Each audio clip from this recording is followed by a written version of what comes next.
All right, let's get right into it. Picture this. It's February 3rd, 2026. The stock market is getting absolutely rocked.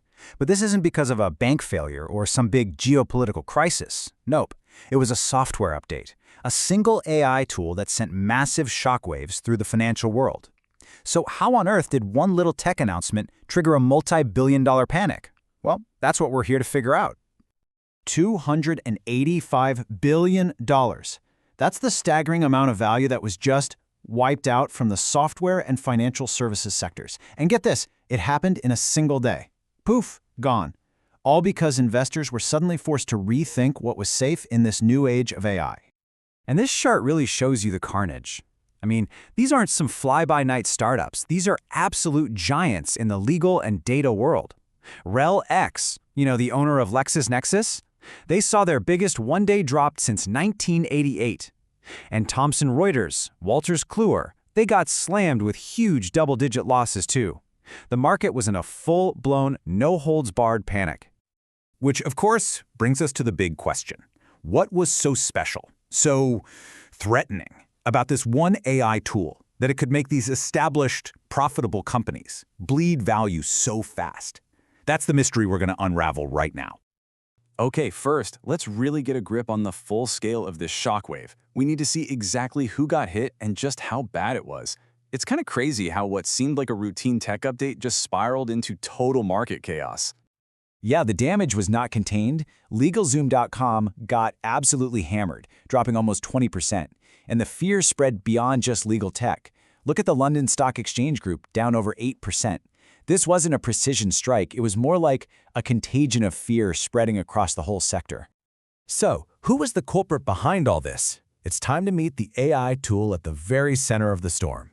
The whole thing was kicked off by an announcement from Anthropic, one of the top AI foundation model companies out there. They rolled out this new legal plugin for their AI assistant, which is called Claude Cowork. Now, the really important thing to understand here is that this wasn't just another chatbot. This was a very specific open-source tool built to automate real, tedious legal work for corporate teams. We're talking contract reviews, compliance checks, the whole shebang. And here's the cool part, how it actually works. You can literally feed it your company's rulebook and it'll scan contracts, flagging risks for you. It can sort through incoming NDAs to see which ones actually need a lawyer to look at them. It even suggests specific edits, red lines, and explains why. This wasn't some abstract AI promise, it was a practical, ready-to-go product. But still, a tool that reviews contracts? Why would that cause such an insane panic? Well, this gets us to the much deeper strategic threat that investors suddenly saw clear as day. This was about a fundamental shift in the entire AI game. Okay, this slide is really the key to the whole thing. For years, everyone saw AI companies like Anthropic as just infrastructure providers. Think of them as selling the plumbing, the basic pipes and models to other companies who would then build the actual house. But this new plugin, this changed everything. Suddenly, Anthropic wasn't just selling the plumbing anymore. They were building and selling the entire prefabricated house directly to the end customer. And hey, don't just take my word for it. This quote from Law Sites absolutely nails it.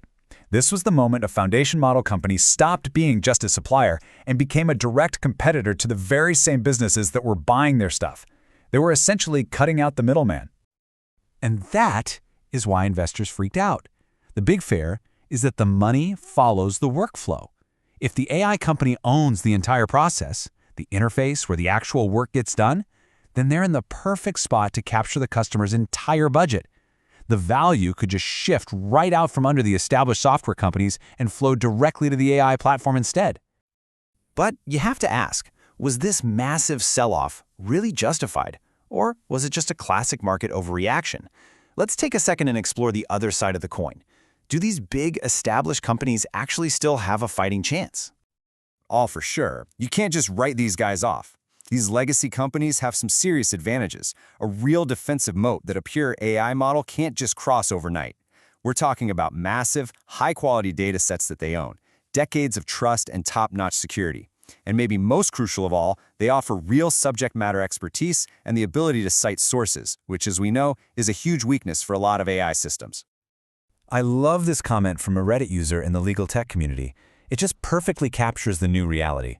The real threat isn't to all legal tech companies, It's to the ones that are basically just a pretty face, a thin wrapper on top of a big AI model. If you're not offering unique data or deep expertise, why would anyone pay you when they can now go straight to the source? So, what does this all mean for the future? Well, this whole event wasn't just a one-day market freakout. It was really the opening shot in a brand new kind of war, a war for the future of professional software. And here's the main takeaway. The entire competitive battlefield has shifted. It's not just about who has the biggest and best AI model anymore. The new race is all about who can own the user's entire workflow, from start to finish. The value is moving up from the basic infrastructure to the actual application where people do their jobs. So, as we wrap this up, the real question isn't just about technology, it's about strategy. The big AI platforms are moving from selling raw power to selling complete solutions. So who's going to win this thing? Will it be the fast-moving AI giants with their incredible models, or will it be the established players with their mountains of proprietary data and deep customer trust? That is the multi-billion-dollar question the market is still desperately trying to answer.